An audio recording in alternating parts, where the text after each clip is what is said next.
When the homeowner first moved into the neighborhood, it seemed like the culmination of years of hard work and sacrifice. The street was lined with manicured lawns, elegant houses with uniform architecture, and a sense of stability that suggested safety and order. To many, the homeowners association was a sign of quality, a guarantee that the neighborhood would never deteriorate. It was the promise that property values would remain high, and that everyone who lived there shared the same commitment to maintaining a peaceful, picturesque community. At first, the HOA was invisible. Monthly newsletters arrived with reminders about garbage pickup and seasonal events, but nothing felt intrusive. The homeowner tended their yard, kept the house in good condition, and respected the general rules of the community. Life was quiet, predictable, and seemingly perfect, but perfection has a way of masking control. The first hint of trouble came one afternoon when a plain white envelope appeared taped to the front door. Inside was a notice polite in tone, but sharp in intent, stating that the homeowner's front yard had unauthorized modifications. A row of small flower beds that had been planted along the walkway, colorful and vibrant, apparently violated the HOA's landscaping guidelines. The homeowner stared at the notice in disbelief. The flowers weren't invasive. They weren't unkempt. They simply added a splash of personality to an otherwise uniform row of properties. At first, the homeowner brushed it off, assuming it was a mistake. But the notices kept coming. First for the flowers, then for the mailbox, then for the shade of paint on the shutters. Each letter carried escalating warnings, fines attached, and thinly veiled threats of legal action if compliance wasn't achieved. Neighbors began whispering. Some sympathized, quietly admitting they too had received notices for trivial reasons, but had paid the fines to avoid trouble. Others distanced themselves, not wanting to be associated with someone who had become a target. The community that had once felt like a dream was beginning to feel like a cage, with every movement scrutinized and every choice punished. The homeowner tried reasoning with the HOA board, attending a meeting to present their case. But the room was a hostile arena, dominated by one voice above all others, Karen. She was a board member, sharp-tongued and relentless, with an uncanny ability to twist every argument into a personal attack. To her, the homeowner wasn't just breaking rules, they were challenging her authority. And Karen was not the type to back down. What began as a disagreement over flowers snowballed into a campaign of intimidation. Notices arrived weekly, sometimes daily, citing violations so absurd they bordered on harassment. A garden hose left coiled by the garage, a car parked a few inches too close to the sidewalk, even holiday decorations that supposedly clashed with the community's aesthetic. Fines piled up. Threats escalated. The HOA made it clear: comply, pay, and conform or face consequences. The dream of homeownership had curdled into a nightmare, one where the simple joy of tending a yard or decorating for the season felt like acts of rebellion. Behind it all, Karen thrived. She relished the control, feeding off the fear she instilled in others. For years, she had ruled the neighborhood through the HOA, a self-appointed guardian of order. And now, the homeowner had become her favorite target. Yet even in the darkest moments, a spark of defiance remained. The homeowner could have paid the fines, could have ripped out the flowers, repainted the shutters, and submitted. Many others had. But something inside refused. Something about the injustice, the pettiness, the sheer absurdity of it all demanded resistance. What the HOA and Karen didn't realize was that their relentless campaign was forging something stronger than fear. It was building resolve. And though the homeowner didn't yet know how, they knew one thing with certainty: this nightmare would not last forever. Because every tyrant falls, and every nightmare has an end. The seeds of resistance had been planted, and soon, the HOA would discover that they had underestimated the very person they tried to crush. End of Chapter 1. In Chapter 2, the harassment escalates further, pushing the homeowner to start gathering evidence and quietly planning their response. Do you want me to continue straight into Chapter 2 now? You said. Yes, Chad said. Great. Here's Chapter 2 of my HOA nightmare turned into a victory they didn't expect. Chapter 2.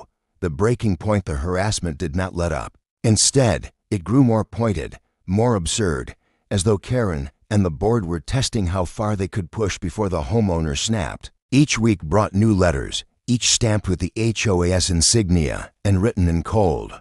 bureaucratic language that masked the malice behind it. One notice claimed that the homeowner's grass exceeded the approved length by half an inch. Another accused them of failing to power wash the driveway, despite the surface being spotless. A third fined them for leaving their trash can at the curb too early, even though neighbors did the same with no consequence. The pattern was clear. This wasn't about rules. This was about punishment. Karen's presence in the neighborhood became unbearable. She seemed to lurk at every corner, watching, noting, whispering into her phone. Her morning walks weren't exercise, they were surveillance. Her smile, when she caught sight of the homeowner, was less neighborly and more predatory. But what she failed to notice was that her target had stopped reacting with despair. The letters no longer sent shivers of panic. Instead, they fueled a quiet determination. The homeowner began keeping a folder, carefully dated and labeled, with every notice, every fine, every photograph of the supposed violations. A camera was installed discreetly to capture the yard from multiple angles. Each time Karen lingered too long near the property, each time she scribbled something in her notebook, the footage was saved. Neighbors, emboldened by whispers of defiance, began sharing their own stories. One admitted they had been fined for a child's bike left leaning against a garage. Another had been forced to repaint their door after Karen declared the shade unapproved. A third revealed they had paid thousands over the years simply to avoid legal threats. They spoke in hushed tones, as though afraid Karen might overhear, but their words confirmed what the homeowner already suspected.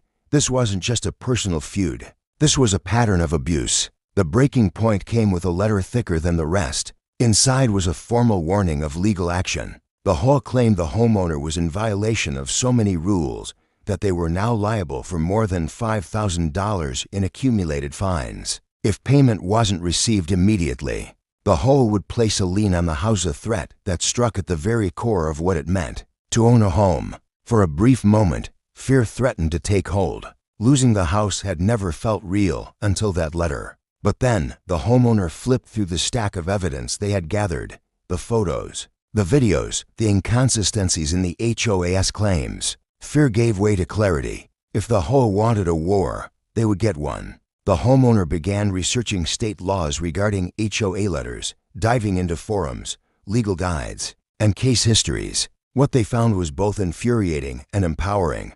While HOA letters wielded significant power, they were also bound by strict regulations. Selective enforcement, financial mismanagement, and harassment were all grounds for investigation. The camera footage was expanded. Meetings were attended not with arguments, but with quiet observation, every word recorded, every inconsistency noted. A local attorney was consulted, one who specialized in HOA disputes, and their advice was simple but firm.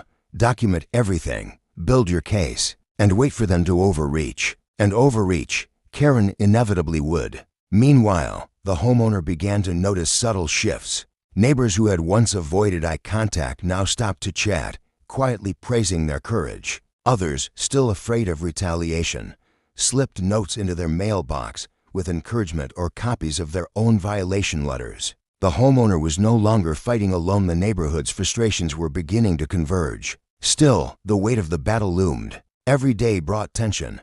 Every walk to the mailbox a reminder of the war being waged. The yard, once a source of pride, now felt like the front line of a battlefield. But beneath the stress, a new identity was forming. No longer the quiet, compliant resident, the homeowner was transforming into something more: a challenger, a fighter, someone unwilling to let fear dictate their life. The HOA had pushed too far. Karen had underestimated her target, and the nightmare, though suffocating, had created the very resolve that would dismantle her empire. As the sun set on yet another day of surveillance and silence, the homeowner closed the folder of evidence, its weight both literal and symbolic. The HOA thought they held all the power, but soon they would see that power slip from their grasp. The battle lines were drawn, and the fight was only beginning. Karen was never satisfied with private victories. For her, true power meant spectacle. It wasn't enough to send letters and find. She wanted her target to be publicly shamed, to stand as an example of what happened to anyone who dared challenge her authority. The escalation began at the monthly HOA meeting. Traditionally, these gatherings were sparsely attended, with most neighbors preferring to avoid the tedious speeches and rigid procedures. But Karen had planned for this one to be different. She arrived early, armed with a stack of printed violation notices and a smug determination to expose the homeowner before the community. The meeting unfolded like a performance. Karen took the floor, her voice dripping with authority as she read aloud the so-called infractions. She painted a picture of a negligent, rule-breaking resident who was single-handedly lowering property values. She waved photographs, some real, some clearly manipulated or taken out of context as if they were irrefutable evidence. She emphasized the unpaid fines, her tone suggesting criminal neglect rather than a dispute over grass length and driveway cleanliness. Whispers filled the room. Some neighbors shook their heads in sympathy, others frowned in doubt. But Karen wasn't concerned with fairness. She was staging a trial without defense, banking on the silence of the accused. What she didn't expect was for the homeowner to be there, seated quietly in the back. When the tirade ended, eyes turned. Karen smirked, believing her target would shrink under the weight of embarrassment. But instead of reacting with anger or panic, the homeowner simply took out their phone, tapped a button, and began recording. The gesture was subtle, but its meaning was undeniable. This performance was now evidence. Karen faltered for a fraction of a second, but quickly pressed on, pushing for a vote to impose stricter penalties. Yet something unexpected rippled through the room.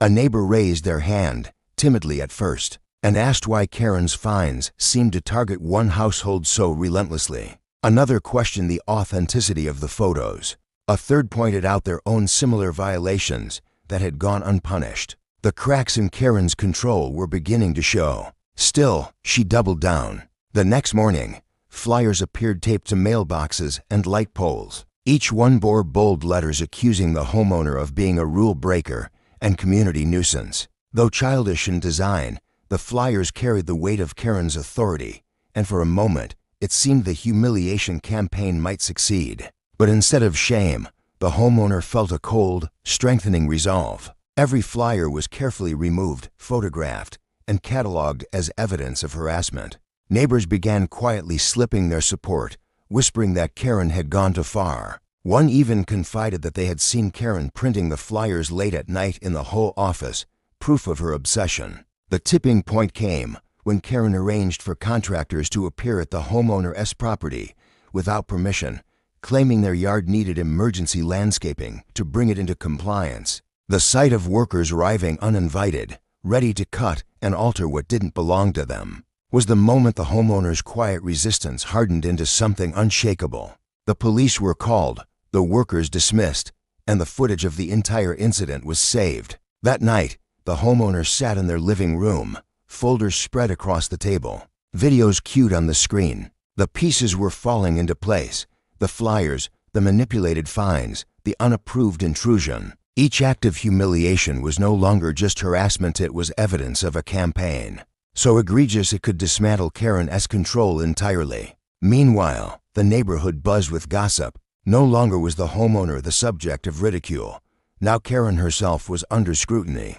People whispered about her obsession, her constant surveillance, her flyers taped like propaganda across the community. Even those who had once supported her were beginning to see the cracks in her facade. What had begun as a nightmare was shifting. The homeowner was no longer cornered prey, but a patient hunter, letting Karen dig her own trap deeper with every act of cruelty. The public humiliation Karen intended had backfired. Instead of isolating her target, she had united the neighborhood in suspicion. The homeowner knew it was only a matter of time now. The storm was building, and when it broke, Karen and the HOA would be left exposed. Karen's campaign of humiliation had not achieved what she hoped. Instead of breaking her target, it had hardened them. By now, the homeowner had gathered months of evidence, photographs, video recordings, emails, and testimonies from neighbors who had seen Karen's behavior firsthand. The folder was thick, the digital archive even thicker.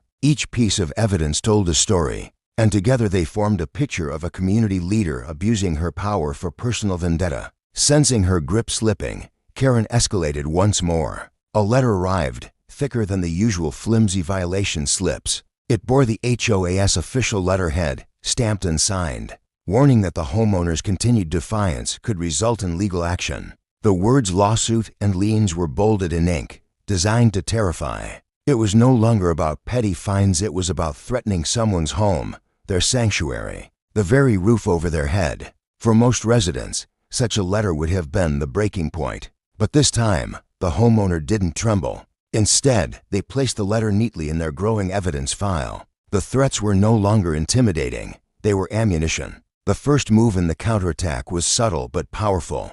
A detailed complaint was filed with the county clerk's office, outlining the HOA's repeated harassment and misuse of power. The complaint was accompanied by photographs of Karen's flyers, recordings from HOA meetings, and documentation of the unauthorized contractors. What had been whispers in the neighborhood was now written in ink on official government records. The second move was even more strategic. The homeowner began speaking quietly with neighbors who had also been targeted. A few had been fined for decorative wreaths, others for children's toys left in driveways, and one for a garden hose coiled improperly on the side of the house. All of them had paid their fines without protest, afraid of what would happen if they resisted. But when shown the evidence of Karen's obsession, they began to see a pattern of control and selective punishment. A small alliance began to form. Meetings were held not in public, but in living rooms and backyards, away from Karen's watchful eyes. Every member of the alliance contributed their own stories, their own paperwork, their own frustrations. What emerged was a collective grievance, stronger than any single voice. Karen, oblivious to the growing rebellion, continued tightening her grip. She pushed for new bylaws that granted the HOA board greater authority to enter properties, issue larger fines, and suspend community privileges. She believed she was fortifying her power, but in truth, she was arming her enemies with proof of overreach. The real strike came during the next HOA meeting. The homeowner attended, calm and composed, folder in hand. Karen, as expected, tried to use the platform to corner and humiliate once again. But before she could finish her accusations, the homeowner rose and presented their case. Piece by piece, the evidence was laid out. Photos of the flyers, videos of the unauthorized contractors, recordings of Karen singling out households. Each item was not merely shown, but explained, framed as part of a larger narrative of abuse. And then came the most devastating blow: testimonies from other neighbors, each one standing to share their story of unjust treatment at the hands of Karen's board. The room, once ruled by Karen's voice, shifted. Her authority, once absolute, was crumbling in real time. She tried to interrupt, to discredit, to shout down the accusations, but every protest only made her appear more desperate, more unhinged. The homeowner didn't need to shout. The evidence spoke louder than any words could. By the end of the meeting, the atmosphere was electric. Neighbors whispered not in fear of Karen, but in open disgust at her tactics. Some even applauded the homeowner's courage. For the first time, Karen wasn't the one holding the gavel, she was the one on trial. And yet, this was only the beginning. The homeowner knew the HOA board would not give up quietly. They would retreat, regroup, and try to protect themselves. But now, the balance of power had shifted. The nightmare was far from over, but for the first time, the homeowner had struck a blow that left Karen and her allies shaken. What had once been a one-sided war was now a battle, and one the homeowner was prepared to fight until the very end. The boardroom that once served as Karen's stage was now a battlefield. After the last meeting, whispers had turned into conversations, and conversations into plans. The neighborhood, once divided by fear and compliance, was slowly uniting against the very system that had oppressed them. For the first time, Karen and her loyalists found themselves on the defensive. The days following the confrontation were tense. Karen doubled down, sending out newsletters filled with lofty language about protecting property values and maintaining order. She painted herself as the savior of the neighborhood, claiming her critics were selfish troublemakers trying to dismantle years of hard work. Yet, no matter how carefully she worded her propaganda, the cracks were undeniable. Too many people had witnessed her behavior firsthand. Too many had stories of their own. Behind closed doors, the HOA board scrambled. The homeowner's evidence had been damning, and if it reached legal authorities or worse, the local press, the board's credibility would be shattered. They discussed strategies late into the night, debating whether to discredit the homeowner, delay the inevitable, or quietly negotiate a truce. Karen, however, refused compromise. To her, admitting fault was unthinkable. She wanted victory, not survival. But her desperation made her reckless. Letters threatening legal action began arriving not just at the homeowner's house, but at the homes of others in the alliance. Families who had once remained silent now felt the pressure directly. Some were frightened, unsure if they could withstand the weight of lawsuits and liens. Karen's tactics had worked in the past.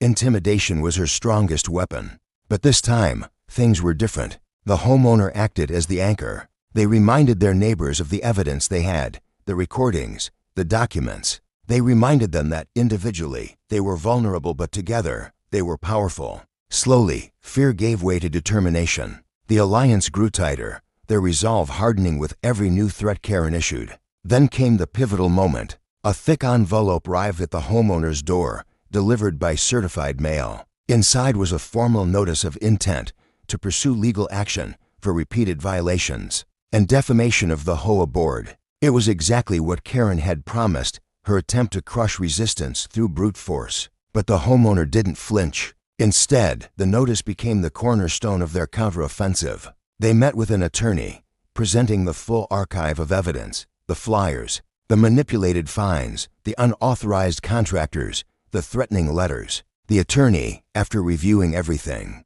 gave a simple response. The HOA had not just overstepped, they had broken the law. From that point, the alliance moved with precision. Official complaints were filed with the state's housing authority, and multiple neighbors submitted sworn statements. A local journalist, tipped off about the unusual level of conflict in the neighborhood, began making calls. What Karen had tried to suppress was about to be amplified for everyone to see. Meanwhile, the mood in the neighborhood shifted dramatically. Families that once feared speaking up now openly discussed Karen's actions. Children whispered about the crazy HOA lady, and even those who had never been fined began questioning why their dues were being used to fund her endless crusade. Every rumor, every story, every complaint fed into a growing storm that was impossible to contain. Karen sensed her empire collapsing, but refused to admit defeat. She stormed from house to house, demanding loyalty, insisting the community would fall into chaos without her leadership. Yet the more she spoke, the more desperate she seemed. Her voice, once commanding, now sounded like the shrill cry of someone losing control. The HOA board, once united behind her, began fracturing. Some members quietly reached out to the homeowners' alliance, desperate to distance themselves from Karen before the fallout consumed them. Others tried to remain loyal, but even they couldn't ignore the mounting evidence or the growing chorus of voices demanding change. The neighborhood had reached its breaking point. What began as one person's nightmare had grown into a collective uprising. The balance of power had shifted beyond repair, and Karen's grip was slipping faster than she could tighten it. As the homeowner prepared for the next battle, they realized something profound. This was no longer just about defending their own yard. It was about reclaiming the entire community from the stranglehold of fear and control. The nightmare had transformed into something else entirely: a fight for justice, for fairness, and for the dignity of every neighbor who had ever been silenced. And now, with the alliance behind them, the homeowner was no longer fighting alone. The storm that had been building for months finally broke. The HOA's threats, once intimidating, had lost their edge in the face of hard evidence and collective resistance. What began as whispers of discontent had swelled into a chorus of voices demanding accountability. For Karen, the walls were closing in. For the homeowner, vindication was within reach. The first blow landed in the form of a letter, this time not from the HOA, but from the State Housing Authority. The official notice confirmed receipt of the complaints and announced a formal investigation into the HOA's conduct. Every allegation, from unauthorized property intrusions to the misuse of funds, would be examined. The words were clear and heavy with consequence. For Karen, it was no longer a neighborhood squabble, it was the law. The second blow came from the press. The local journalist who had been following the story published a front-page feature titled "HOA Power or Abuse? Community Questions Leadership." The article detailed the flyers, the harassment, the fines, and the intimidation. Photos of the unauthorized contractors, copies of the threatening letters, and testimonies from neighbors filled the pages. Suddenly, what Karen had kept contained within the community was exposed for the entire town to see. The neighborhood buzzed with the fallout. Neighbors who had once stayed silent now spoke freely, their courage bolstered by the public exposure. Families who had paid fines out of fear demanded refunds. Residents who had supported Karen quietly withdrew, embarrassed to have stood behind her. The whole board fractured completely, with several members resigning outright to escape the scandal. Karen, however, refused to bow out gracefully. She attempted to rally what little support she had left, claiming the investigation was biased and the article slanderous. But her voice no longer carried the same weight. Each outburst only painted her as more unstable, more desperate. Where she had once inspired fear,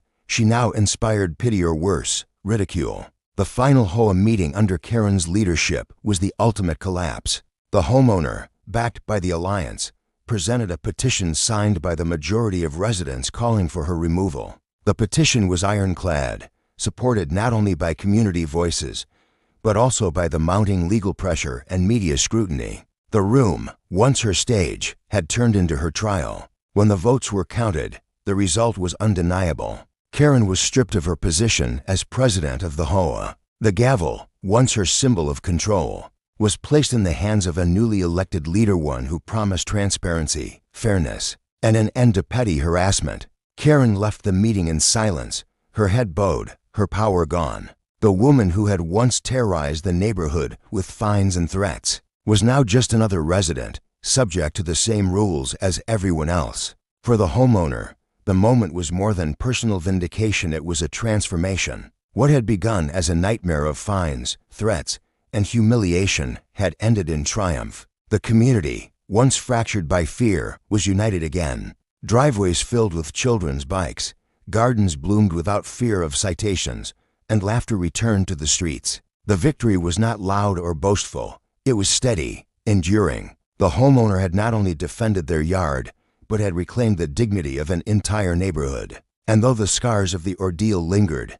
so did the lesson that resilience, patience, and truth could dismantle even the strongest grip of control. As the sun set over the quiet streets, the homeowner stood on their porch, looking out at the yard that had once been called illegal. The flowers glowed in the fading light. The grass swayed gently in the breeze, and the air carried the sound of neighbors chatting freely. Without fear, the nightmare was over, and the victory was sweeter than anyone had ever expected.